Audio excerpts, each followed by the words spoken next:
You see, I am the father of two daughters, Serena and Nina, with a significant age gap of 4 years between them. Serena, the elder of the two at 29 years old, and Nina, who recently tied the knot. Now, let me clarify that these are not their real names, just aliases I'm using for the sake of privacy. The crux of the issue lies in the fact that Serena and Nina have not spoken to each other in 5 years. There was a rift between them that occurred during the holidays half a decade ago, resulting in a series of intense arguments. However, the exact cause of their falling out remains a mystery to my wife and me, as they have chosen to remain tight-lipped about the whole affair. In light of Serena's revelation, I found myself grappling with a myriad of emotions and moral dilemmas. On one hand, her confession shed light on a tumultuous inner turmoil, one that had been festering for years, unbeknownst to me. Her vulnerability and raw honesty tugged at my heartstrings, evoking a sense of empathy and compassion.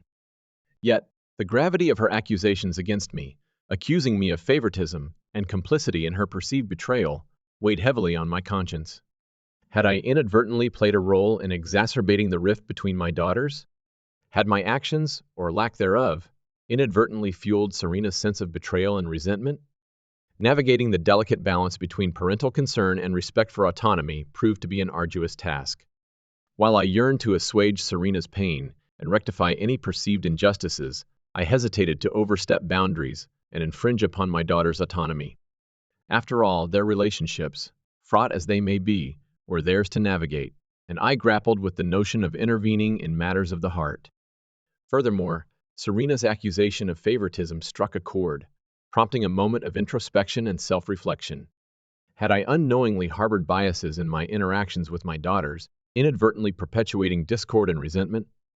The thought gnawed at me, igniting a sense of self-doubt and introspection. Serena's revelation served as a catalyst for introspection and soul-searching, prompting me to confront uncomfortable truths and reassess my role as a parent. While the path forward remained uncertain, one thing was clear. I was determined to navigate this familial crisis with empathy, integrity, and a renewed commitment to fostering understanding and reconciliation within my family. Serena's revelations plunged me into a maelstrom of conflicting emotions and moral quandaries. The chasm between my daughters, once obscured by a facade of familial harmony, now loomed ominously, casting a pall over our once united household. As I grappled with Serena's accusations and the implications thereof, I couldn't help but question my role as a parent and mediator in this tumultuous saga. The absurdity of Serena's demands reverberated in my mind, echoing the discordant notes of familial strife. How had it come to this? What had precipitated such a cataclysmic rupture in the bonds of sisterhood? These questions gnawed at my conscience, festering like an unhealed wound. Despite my steadfast resolve to remain impartial, the specter of favoritism loomed ominously, casting doubt upon my actions and motivations. Had I unwittingly contributed to the schism between my daughters, inadvertently fueling Serena's sense of abandonment and resentment? The realization that my attempts to maintain neutrality may have inadvertently exacerbated the conflict left me reeling with guilt and self-doubt. Yet, amidst the chaos and turmoil, a flicker of empathy illuminated the path forward. Beneath Serena's veneer of hostility and accusation lay a wounded soul, grappling with the ache of betrayal and abandonment. In her desperation for validation and vindication, she sought solace in the only avenue she deemed available, my intervention. As I reflected upon Serena's plight, I couldn't help but confront the harsh reality of parental fallibility. Despite our best intentions, we are not infallible arbiters of justice or dispensers of wisdom. Our actions, however well-intentioned, are often clouded by bias and subjectivity, leaving us vulnerable to the pitfalls of human frailty. In the aftermath of Serena's revelation, a profound sense of sorrow and regret washed over me, mingling with the bitter sting of remorse. Had I failed my daughters in their hour of need, forsaking them to navigate the treacherous waters of sibling rivalry alone? The weight of this realization hung heavy upon my shoulders, a burden I bore with a heavy heart. As I sought solace in the counsel of others, I grappled with the daunting task of charting a course forward. The road ahead was fraught with uncertainty and peril, yet amidst the tumult, a glimmer of hope emerged, the possibility of redemption and reconciliation. It was a beacon of light amidst the darkness, guiding me towards the elusive shores of familial harmony and understanding. In the crucible of adversity, I resolved to confront my shortcomings with humility and grace, seeking forgiveness and reconciliation with my daughters. For ultimately, it is through adversity that we forge bonds stronger than steel, emerging from the crucible of conflict with a renewed sense of purpose and unity. As the wedding day dawned, a palpable sense of anticipation mingled with apprehension, casting a shadow over the festivities that lay ahead. Despite our best efforts to maintain a facade of normalcy, the specter of Serena's malevolence loomed ominously, threatening to mar the joyous occasion with its toxic presence. Arriving at the venue, we were met with a scene of frenetic activity as preparations for the ceremony were underway. Yet, beneath the veneer of bustling energy, an undercurrent of tension simmered, palpable in the air like a gathering storm. The sight that greeted us upon entering the wedding hall was a stark reminder of the turmoil that had engulfed our family in recent days. The graffiti, emblazoned in bold crimson letters, stood as a stark testament to Serena's vindictiveness, defiling the sanctity of the space where vows of love and commitment were to be exchanged.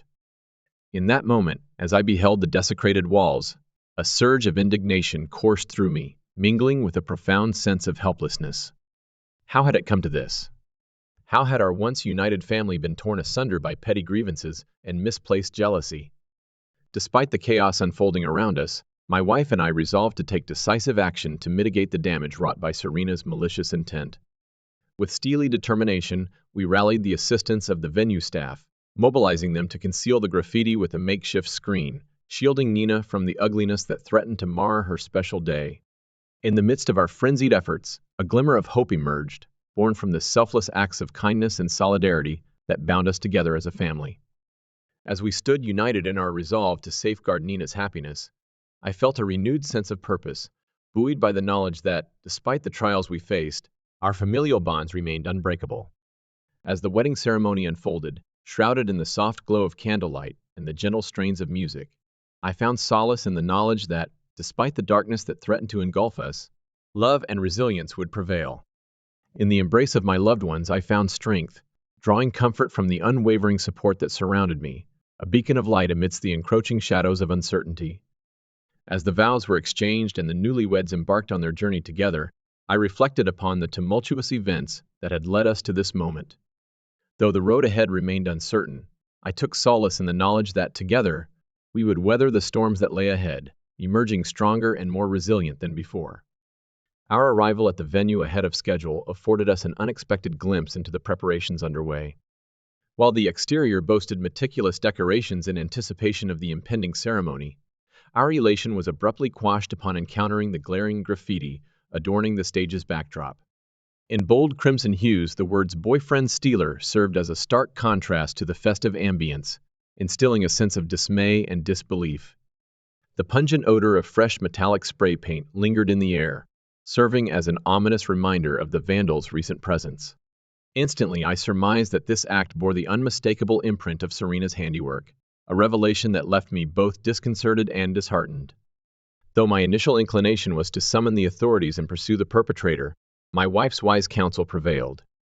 Recognizing the urgency of the situation, we resolved to rectify the damage before Nina's arrival, sparing her the distress of discovering the defacement prior to the ceremony. Efforts to mitigate the situation were swiftly set into motion. Utilizing our connections, my wife liaised with the hotel staff, who graciously provided a white screen to obscure the unsightly graffiti. This makeshift solution, while unconventional, proved effective in concealing the offensive message from view. As the screen was hastily erected, the diligent staff members endeavored to alleviate any visual discrepancy by adorning it with endearing messages celebrating Nina and Matt's union. Their thoughtful gestures underscored the collective determination to salvage the celebratory atmosphere from the shadow cast by Serena's transgression. With the immediate crisis averted, a semblance of normalcy was restored. As guests began to arrive, the air was thick with anticipation and excitement, unmarred by the earlier turmoil. Nina's arrival heralded the commencement of the ceremony, her radiant presence eclipsing any lingering traces of adversity. Guiding her down the aisle, I marveled at her poise and grace in the face of unforeseen challenges. Though the specter of Serena's actions loomed large, Nina remained resolute, her unwavering resolve a testament to her resilience and fortitude. In the end, as the vows were exchanged and the union solemnized, it became evident that love triumphed over adversity. Despite the turbulent prelude, the ceremony unfolded seamlessly, a testament to the indomitable spirit of love and unity. Following the seamless conclusion of the ceremony, inquiries regarding the unusual backdrop and lingering scent of spray paint prompted a moment of truth. Nina and Matt, unaware of the tumultuous events preceding their nuptials, sought clarification, prompting a candid revelation. In recounting the saga involving Serena's misguided actions, I endeavored to shield them from undue distress, a gesture met with gratitude from the newlyweds. Yet, amidst expressions of gratitude, my wife's response was markedly different. Incensed by my perceived negligence, she lambasted my actions as reckless and short-sighted, decrying my failure to alert Nina and Matt to the potential dangers posed by Serena's volatile behavior. In her eyes, my reluctance to disclose the situation stemmed from an ingrained savior complex, an inclination to intervene without due consideration of the consequences. Disagreement ensued, with my wife asserting that my failure to heed Serena's warning signs placed our loved ones at risk, a contention I found exaggerated given the absence of tangible threats. However, her insistence on the possibility of physical harm left me grappling with a sense of unease and self-doubt. The ensuing rift between us, exacerbated by conflicting viewpoints, has cast a pall over our household. Despite my conviction that I acted in the best interests of all parties involved, the discord between my wife and me persists, underscoring the need for resolution. In the wake of their departure for Greece, where they are currently enjoying their honeymoon, the prospect of enduring 4 days of estrangement looms large. Desiring reconciliation, I am torn between seeking clarity from Nina and Matt upon their return and addressing the underlying tensions with my wife sooner rather than later. From their honeymoon, and I finally had the chance to sit down with them and apologize for not warning them about Serena's disturbing phone call prior to their wedding. I must admit, the conversation was not an easy one, as I had to confront my own shortcomings and acknowledge the impact of my actions. Nina and Matt were gracious in their response, expressing understanding for the difficult position I found myself in. They assured me that while the situation had been challenging, they harbored no ill feelings towards me. Instead, they emphasized the importance of open communication and transparency in familial relationships, urging me to prioritize honesty moving forward. As for Serena, her whereabouts remain unknown to me. Despite my efforts to reconcile with her, she has chosen to maintain her distance, blocking any attempts at communication. While I regret not involving the authorities on the day of the wedding, I stand by my decision to prioritize Nina and Matt's happiness and refrain from escalating the situation further. Reflecting on these events, I realize the need for self-reflection and growth. My wife's insights into my tendency to intervene unnecessarily have prompted a deeper examination of my behavior, and I am committed to addressing this aspect of myself. Moving forward, I am determined to foster healthier dynamics within my family and cultivate a greater sense of trust and openness among us. In conclusion, while the road to reconciliation may be fraught with challenges, I am hopeful that through humility and introspection, we can navigate these obstacles together and emerge stronger as a family. It has been merely 2 days since Nina and Matt returned from their honeymoon, and this morning they visited my wife and me to discuss an unsettling revelation regarding the events surrounding the wedding. Finally, the cause of the long-standing rift between Nina and Serena was brought to light, a revelation that, as parents, we found difficult to digest. 5 years ago, during the period of their estrangement, Serena had confided in her sister about a man she had been seeing before meeting Matt. However, when Nina inadvertently shared a photo of this man with Serena, it led to a confrontation. It transpired that this individual had been involved with both sisters simultaneously, leading Serena to falsely accuse Nina of promiscuity and betrayal. This incident, coupled with past conflicts over similar misunderstandings, ultimately severed their sisterly bond irreparably. As my wife and I listened to these revelations, we couldn't help but feel a profound sense of disappointment and concern. We questioned our role as parents, wondering if we had somehow failed in instilling the values of trust and understanding in our daughters. However, the situation took a darker turn when Nina disclosed that Serena had resorted to online harassment during their time in Greece. Serena's menacing messages, coupled with her disturbing declaration of intent to reclaim Matt, prompted Nina to consider legal action, including obtaining a restraining order against her own sister. The realization that our daughter had descended into such erratic and vindictive behavior left my wife and me in a state of emotional turmoil. Despite bracing ourselves for this possibility, the confirmation of Serena's actions was a devastating blow. Nina, in her attempt to offer solace, reassured us of our parenting efforts, asserting that Serena's actions were beyond our control. Nevertheless, the weight of guilt lingered as we pondered if there was anything we could have done differently to prevent this tragic outcome. The specter of Serena's behavior cast a long shadow over our family, leaving us grappling with profound regret and uncertainty about the future. In our conversation with Matt, he made it unequivocally clear that he had no prior acquaintance with Serena during their high school years, let alone any romantic involvement. He dismissed her claims as delusional and irrational, attributing her behavior to her own misconceptions rather than any actions on our part. Matt also shed light on Serena's peculiar demeanor, describing her as having always exuded an unsettling aura, even during their earlier years in high school. Contrary to our assumptions of her popularity, Matt and Nina revealed that Serena had been somewhat of a recluse, her abrasive personality and volatile temper alienating potential companions.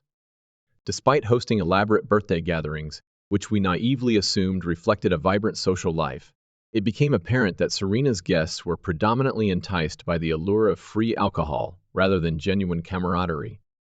This revelation shattered our illusions, unveiling the stark reality of our daughter's social fabrications and manipulations. Discovering these unsettling truths about our eldest daughter was a profound blow to us as parents. Yet, amidst the distress, there emerged a sense of relief knowing that Nina and Matt had taken decisive steps to safeguard themselves against Serena's erratic behavior.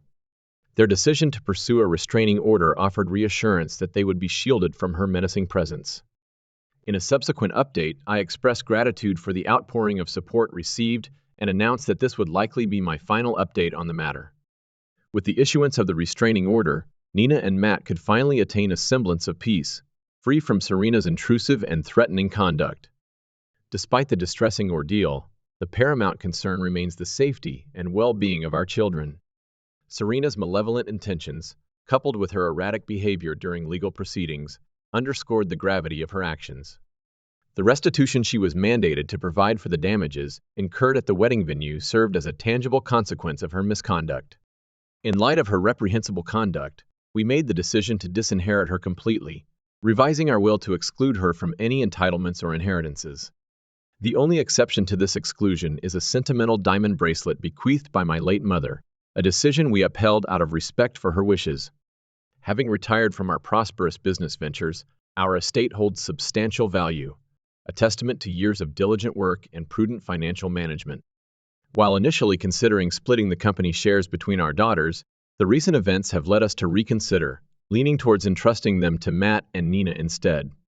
Deliberately withholding this information from Serena serves to preempt any potential conflict or legal challenges, allowing us to secure our estate without unnecessary contention. While Serena's abrupt estrangement has alleviated immediate concerns, we remain vigilant, fortifying security measures around our residence as a precautionary measure. Although Serena has severed all communication with us, we remain vigilant, prepared to escalate matters to law enforcement should the need arise. With uncertainty lingering over Serena's future actions, our heightened vigilance ensures our continued safety and peace of mind. As the situation unfolds, we remain steadfast in our resolve to protect ourselves and our assets from further turmoil.